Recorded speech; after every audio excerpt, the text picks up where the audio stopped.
Good morning. I share Mr. Hyland's anxiety about speaking through these instruments, microphones. I've devoted nearly 4 decades of shouting at 18 to 21-year-olds almost every other day, but never on a Saturday morning. So forgive me for whatever anxiety shows up. I'm here actually to talk about a couple of ancestors of Jacques Villere on his mother's side. One a great-great-grandfather, the other a great-grandfather. So I'm covering some ground and some time that actually antedates the birth of Jacques Villere. Jacques de la Chaise and KARL, or Charles Frederick d'Arensbourg, are my subjects today. And I want to situate them in, I know very little about the Villere family. I went to school with some Villeres. My mother worked for a Villere for a while. But most of my work, as you know, or you heard this morning, is about Native Americans in the lower Mississippi Valley. Early in my career, their relations with the colonial population. Jacques de la Chaise landed at New Orleans in his late 50s or 60s as Royal Commissioner in charge of inspecting and monitoring the Company of the Indies' finances. Now, with experience working for the company at the port city of Lorient, he just might have been adequately prepared for the disorder, the disarray, and the corruption that was awaiting him here. La Chaise's obsessive vigilance and incessant accusations made himself more enemies than friends, alienating supporters of Bienville on the council, along with Jesuit priests and even Ursuline nuns.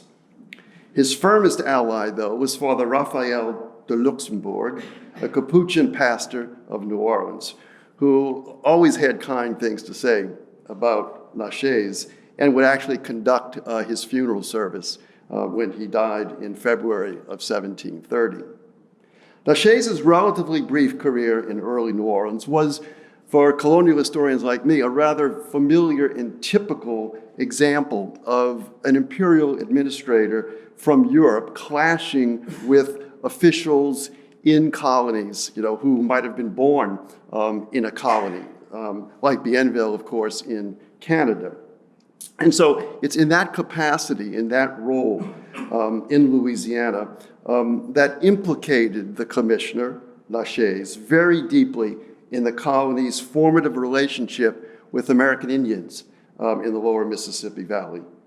La Chaise's efforts to tighten expenses and reduce costs for the Company of the Indies included objection to what he considered an overly generous distribution of gifts to American Indians, a practice that was robustly performed by Bienville in order to accommodate native custom and also to maintain peace and order with them.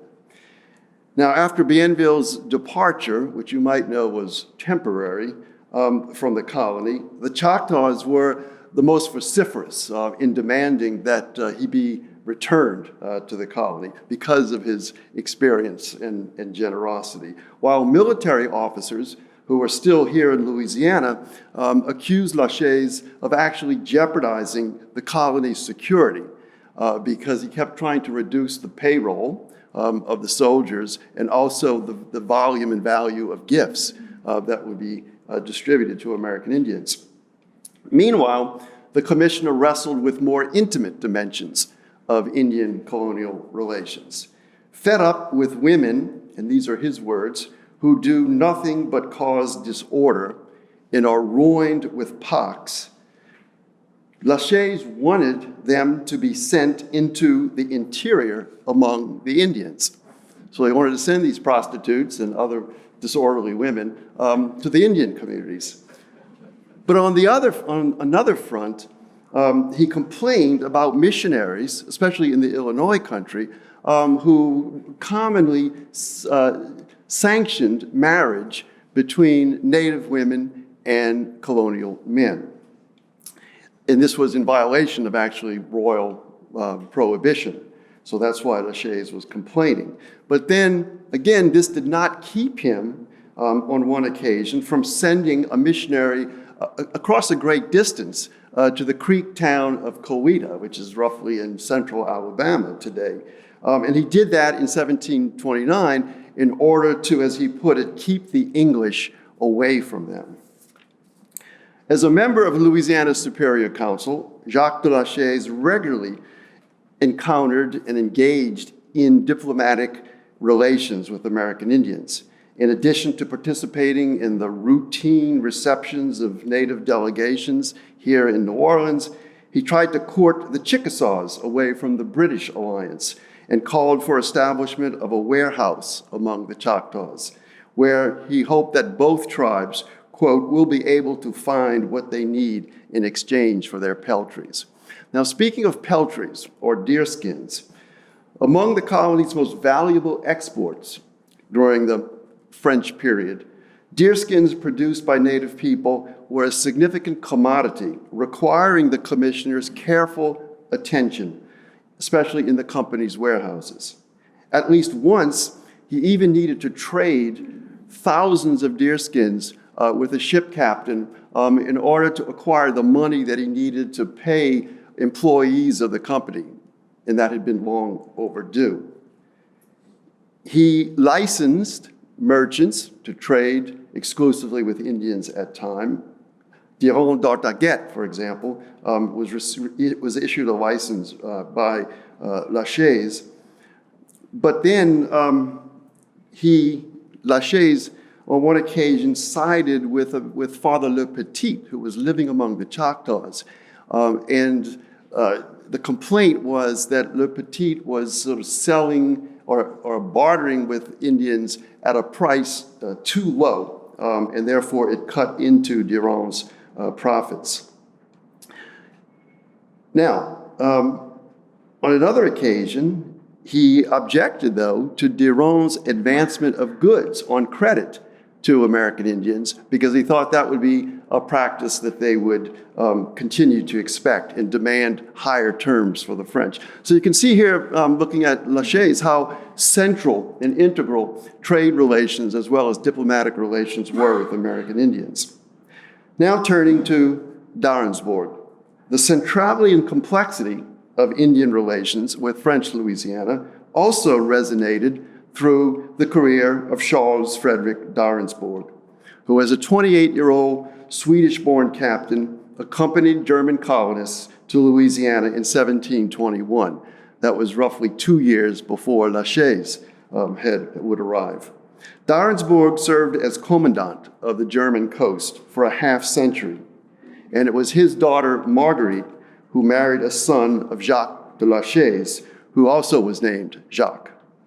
The German coast commandant is perhaps best known for permitting his grandson-in-law, Joseph Villere, to lead militiamen downriver to New Orleans in the 1768 revolt against Spanish rule. Joseph had married Jacques de la Chaise and Marguerite d'Arensbourg's daughter, Louise. For playing that indirect role in the rebellion, as most of you I'm sure already know, d'Arensbourg was forced to sell his German coast property and move down to New Orleans, where he would die in 1777.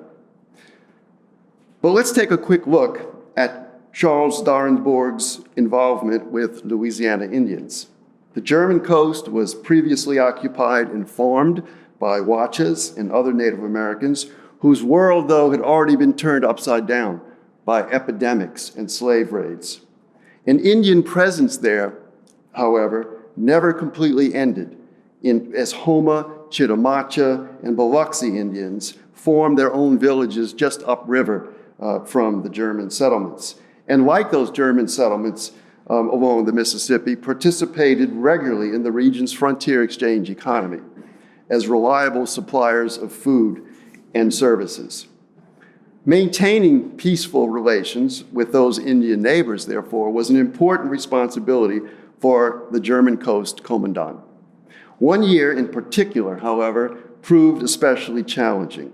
After a civil war erupted within the Choctaw Nation, colonial Louisiana's most important and populous Indian ally. This conflict resulted from widening division between Choctaw towns who were being tempted by British traders and officials from Carolina, and those Indian villages, those Choctaw villages, who wanted to remain loyal to the French. In 1748, pro-British Choctaws targeted the German coast in multiple raids for plunder and captives, most likely intending to draw the French into an all-out war, which would hopefully drive all of the Choctaws into the hands of the British. So as post-commandant, it was ARENSBOURG's duty to defend area farms and plantations, which happened to be a major source of food for this city, New Orleans. Under such pressure, he would actually be reprimanded by Governor Vaudreuil for showing timidity in his response to Choctaw attacks.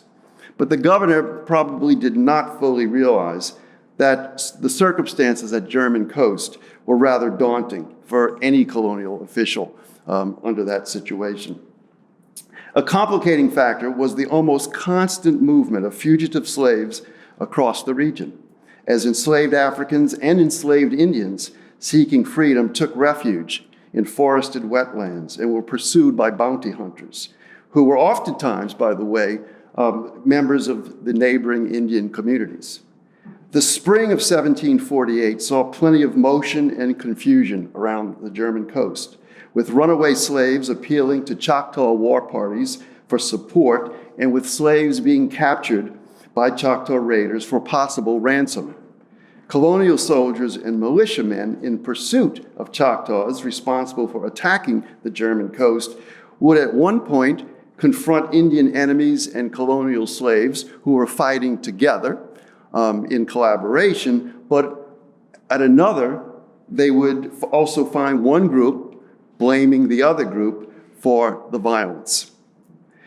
So my purpose here was to briefly sort of suggest how the careers of these two ancestors, Jacques de la Chaise and KARL d'Arensbourg, the high stakes and top priorities in their careers, represented many significant intricacies of a colonial society being built with enslaved African labor in a country that was still very much native land.